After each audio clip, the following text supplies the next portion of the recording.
வணக்கம் மக்களே. கல்கத்தா நைட் ரைடர்ஸ்க்கு அப்புறம் நம்ம பார்க்க போற டீம் லக்னோ சூப்பர் ஜெயின்ஸ். இந்த வருஷம் அவங்க லோகோவை மாத்திருக்காங்க, ஜெர்சியை மாத்திருக்காங்க. பட் அவங்களோட ஸ்ட்ராட்டஜில ஏதாச்சும் மாற்றம் இருக்குமா அப்படிங்கிறத வெயிட் பண்ணி தான் பார்க்கணும். ஏன்னா அவங்க டீம்ல ஸ்டார் பிளேயர்ஸ் நிறைய பேர் இருக்காங்க. பட் அவங்களால அவங்க நினைச்ச பர்ஃபார்மன்ஸை கொடுக்க முடியல.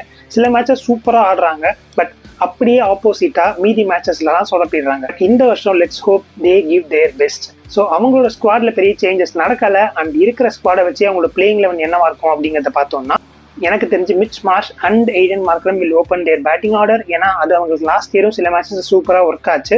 அதுக்கப்புறமா பூரன் வந்து 1 டவுன்ல வருவார், ரிஷப் பண்ட் 2 டவுன்ல வருவார்.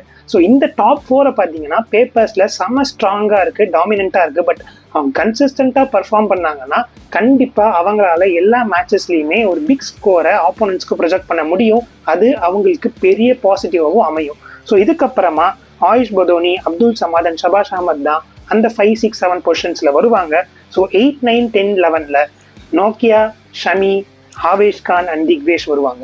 ஸோ இதுதான் உங்களுக்கு பிளேயிங் லெவனா இருக்கும். இதுக்கப்புறம் இம்பாக்ட் பிளேயர்ஸ்ல மேபி மோசின் கான் ஆர் சித்தார்த் அப்படின்ற பிளேயர்ஸை கண்டிஷன்ஸ்க்கு ஏற்ற மாதிரி அவங்க உள்ள கொண்டு வந்தாங்கன்னா அது அவங்களுக்கு ஸ்ட்ரென்தன் பண்ண ஹெல்ப்ஃபுல்லா இருக்கும். எனக்கு தெரிஞ்சு அவங்களுக்கு பெரிய ஆப்ஷன்ஸோ பெரிய காம்பினேஷன்ஸோ இல்லை. இருக்கிற நல்ல காம்பினேஷனையே அவங்க சூப்பரா ஒர்க் அவுட் பண்ணாங்கன்னா அது அவங்களுக்கு பெரிய பாசிட்டிவா அமையும்.